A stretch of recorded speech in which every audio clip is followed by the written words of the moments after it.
College लोकेसर unlimited study zone. तो topic आज स्टार्ट करना हमें एटॉमिक मास। एटॉमिक मास, ठीक है। एटॉमिक मास का जो टॉपिक है डिफिकल्ट आपको लगेगा, पहले ही बता रहा हूं। ये थोड़ा सा टॉपिक हटके है, अलग टाइप से शुरू होगा, इसलिए थोड़ा सा आपको लगेगा कि ये नया है। ओके, दूसरे टाइप का। तो एटॉमिक मास की डेफिनेशन जानेंगे कि एटॉमिक मास क्या होता है। लिखिए,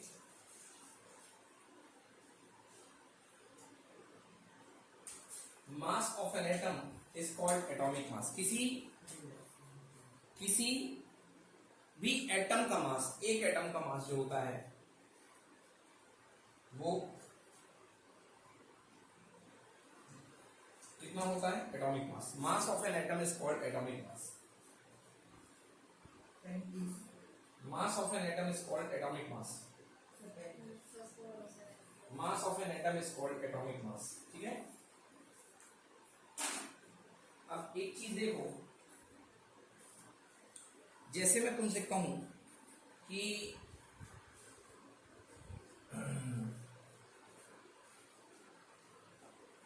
इसको किस तरीके से समझाया जाए कि आप लोगों को समझ में आ जाए। जैसे मैं बोलूं कि किसी चीज के अंदर का मास, किसी बॉक्स के अंदर 20 गोलियां हैं। कितनी गोलियां हैं? 20 गोलियां। 20 गोलियां। और मैं कहूं कि एक गोली का मास, एक बॉल जो है, एक गोली लिख दिया मैंने हिंदी में, बॉल। एक बॉल जो है वो है 1 ग्राम की। कितने ग्राम की? 1 ग्राम। तो इस गोली का मास, इस पूरे बॉक्स का मास कितना होगा? 20 ग्राम। कितना होगा? 20 ग्राम। समझ में आया? मतलब आपके पास कुछ फंडामेंटल होना चाहिए नापने के लिए। इस गोली के रिस्पेक्ट में अगर ये गोली 1 ग्राम की है तो ये गोली कितने की होगी?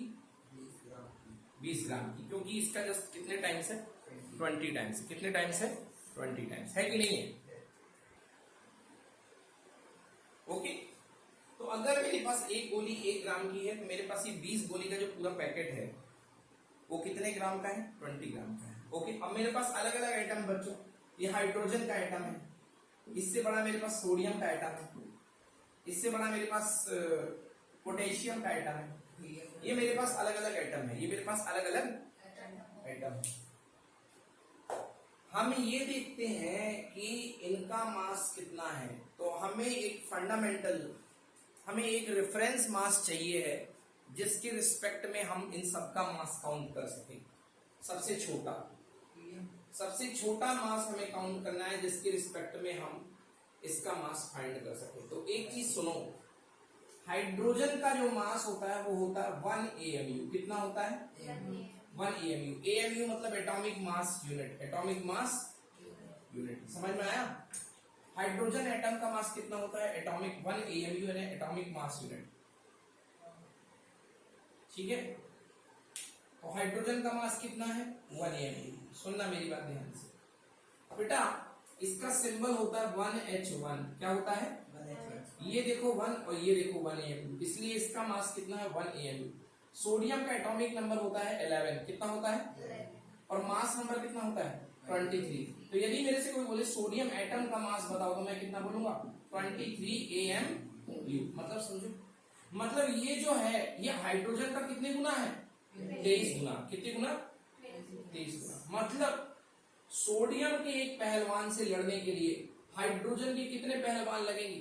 23 पहलवान, है ना? तब टक्कर दे पाएंगे। बोलो हाँ ना? समझ में आया? पोटेशियम का एटॉमिक नंबर होता है 19 और मास होता है 39। तो इसका मास कितना होता है?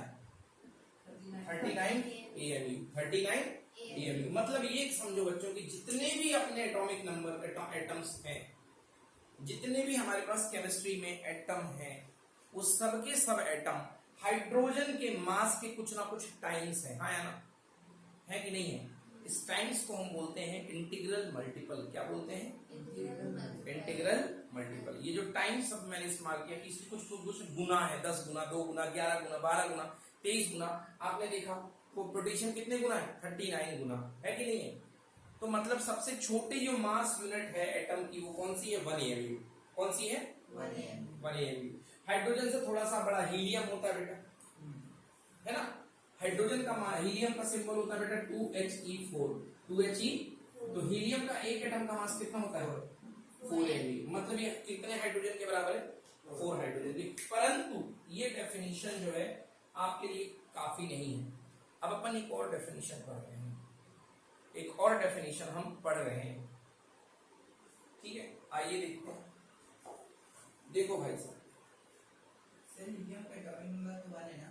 हाँ हीलियम का एटॉमिक नंबर 1 है ना? नहीं बेटा 2 है। हीलियम का एटॉमिक नंबर 2 है, मास नंबर 4 है। मतलब बेटा सबसे छोटी एटॉमिक नंबर एटम की मास यूनिट क्या हुई? 1 AMU। सबसे छोटा मास क्या हुआ एटम का? समझ में आया? चलो मेरे को एक सवाल कर रहा हूं, जवाब देना, देखता हूं कितना तुम्हें समझ में आया। बेटा कार्बन है मेरे पास, क्या है? कार्बन का एटॉमिक नंबर है 6 और मास नंबर कितना है? 12। समझ में आया? मतलब कार्बन के एक एटम का मास कितने यूनिट है? 12 यूनिट है। कितने यूनिट है? 12 यूनिट है। ये सॉल्व। तो कार्बन के एक एटम का mass 1 carbon atom mass equal to कितने AMU? 12 AMU। ये सब लो आया ना। कार्बन के एक एटम का मास कितने AMU है? 12 AMU है। तो 1 carbon atom mass equal to 1 carbon atom mass equal to 12 multiply by 1 AMU। बोलो ठीक लिखा कि नहीं लिखा? 12 बन जाए 12। आया ना? आया ना? मतलब 1 AMU इक्वल to 1 by 12 of mass of 1 carbon atom. तो जो मैं अभी कह रहा था, हाइड्रोजन के एक एटम का मास, हाइड्रोजन के एक एटम का कितना होता था? 1 AMU, है ना। कार्बन की टर्मिनोलॉजी में मैं क्या कहूंगा? कार्बन के एक एटम के मास का कौन सा हिस्सा? 1 by 12 हिस्सा या 12वां हिस्सा। कार्बन के एक एटम का 1 by 12 पार्ट क्या होगा? 1 AMU। समझ में आया? What is atomic mass? एक एटॉमिक मास यूनिट जो होती है वो ये बताती है कि उसके अंदर एक एटॉमिक मास यूनिट जो होती है वो कार्बन के एक एटम के मास का कितने पार्ट होती है? 12 पार्ट। क्या होती है? 12 पार्ट। आई बात समझ में ना? चलो तो इस फॉर्मूले को पहले लिखो, फिर उसके बाद बताता हूं।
ठीक है, लिख लिया?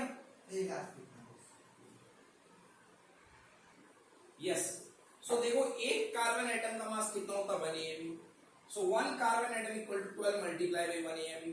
मतलब एक एटम का mass that is called 1 atomic unit equal to 1 by 12 of mass of 1 carbon atom. समझ में आया? तो एक AMU यानी एक हाइड्रोजन एटम का मास कह लो, या कार्बन के एक एटम के मास का कौन सा हिस्सा? 12वां हिस्सा। तो अगर हम बात करते हैं किसी के मास नंबर की, जैसे किसी का मास नंबर 17 है, किसी का मास नंबर कितना है? 17। ध्यान से सुनना, यहां से अगर मैं इसको 17 से मल्टीप्लाई कर दूं तो 1 मल्टीप्लाई बाई 17 कितने AMU हो गया? 70। और यहां भी मुझे 17 का क्या मल्टीप्लाई करना पड़ेगा? नहीं करना पड़ेगा? 17 AMU। यहां भी 17 किया तो यहां भी क्या करना पड़ेगा? तो फीलिंग को पकड़ो, मतलब 17 एमयू क्या बन गया मास नंबर। तो किसी चीज का मास नंबर ये बताता है कि उस एटम में, किसी एटम का मास नंबर ये बताता है कि उस एटम में 1 कार्बन एटम के 1/12 पार्ट के 1/12 पार्ट कितने बार उसके अंदर उपलब्ध है, मौजूद है, अंदर है।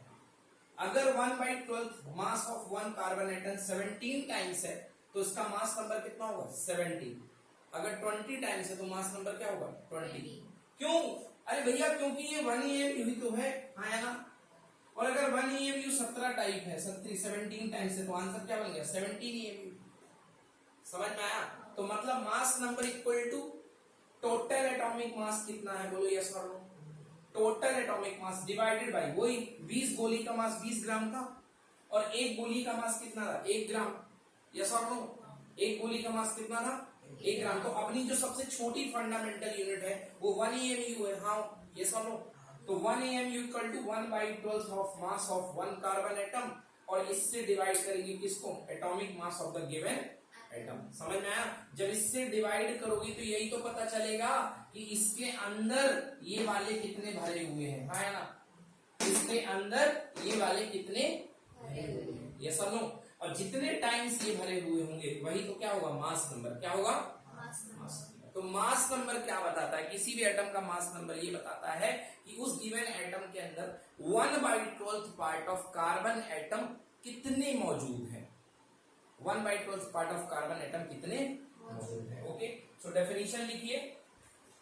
It is the number which tells, it is the number which tells, it is the number which tells how many times, how many times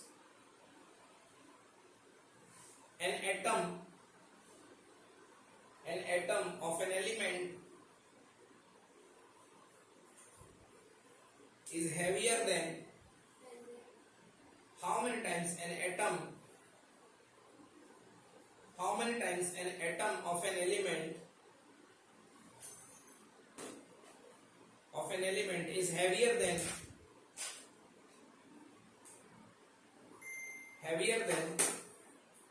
1/12 of 1/12 of mass of 1 carbon atom,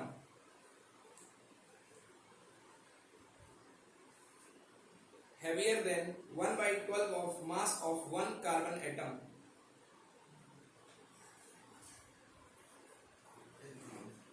Okay, once again I am reading this. It is the number which tells that how many times an atom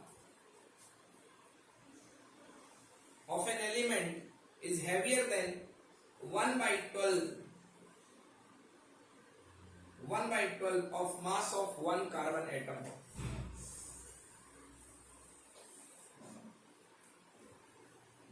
Yes,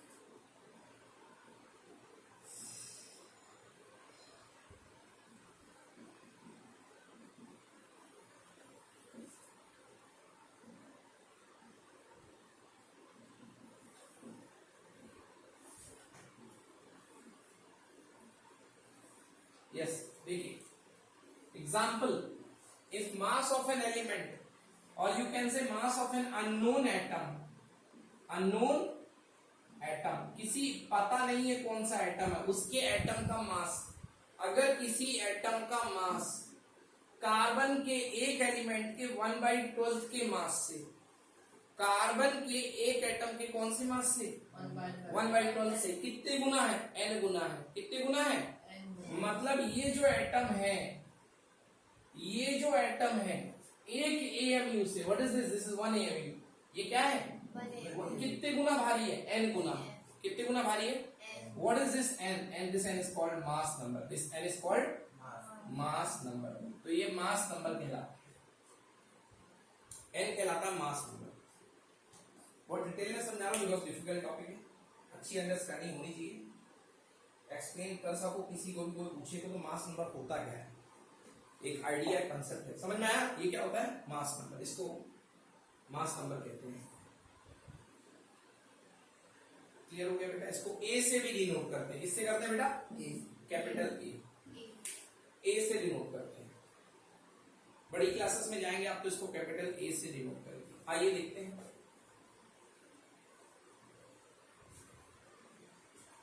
जो आपने formula बनाया मैं इसको formula फिर से drive कर देता हूं। So mass number A is equal to, फिलहाल मैंने एन लिखा बेटा तो मैं एन लिखूंगा, बाद में ए छोड़ दो, अभी आपके लिए अभी एन है, आप छोटी क्लासेस में है। So mass number N equal to, ये इसके नीचे चला जाएगा तो क्या आएगा? मास ऑफ एन एटम, और you can say unknown atom,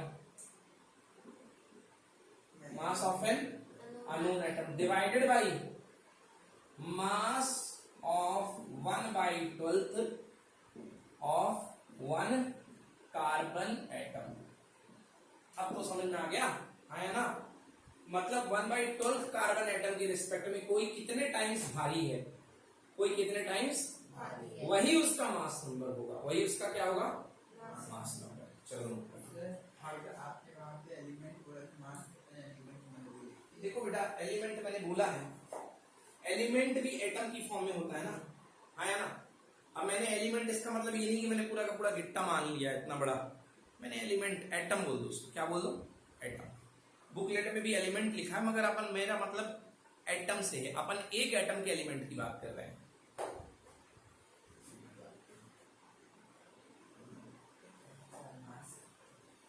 क्योंकि एलिमेंट जो होता है वो एटॉमिक फॉर्म में होता है, एग्जिस्ट करता है ना? बताया था मैंने।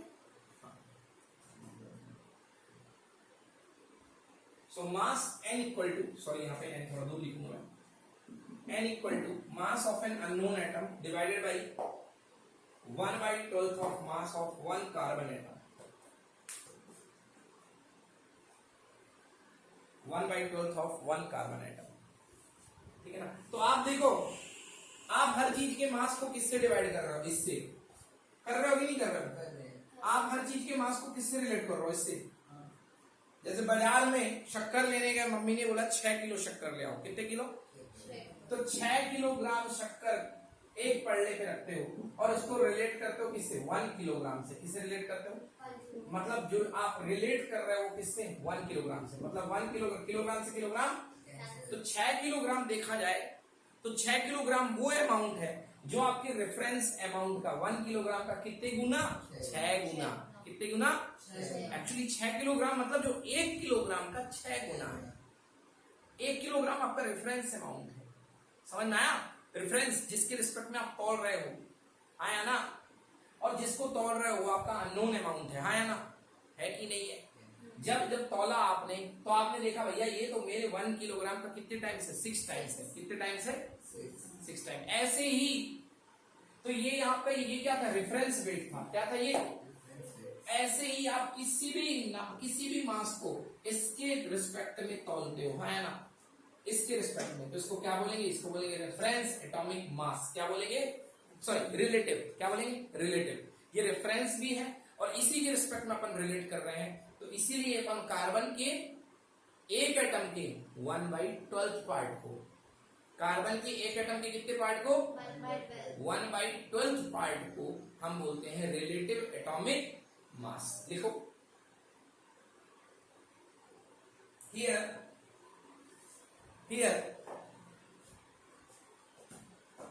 1/12 of here, अरे here से लिखो ना, हाँ वही ठीक है। here 1/12 of mass of 1 carbon atom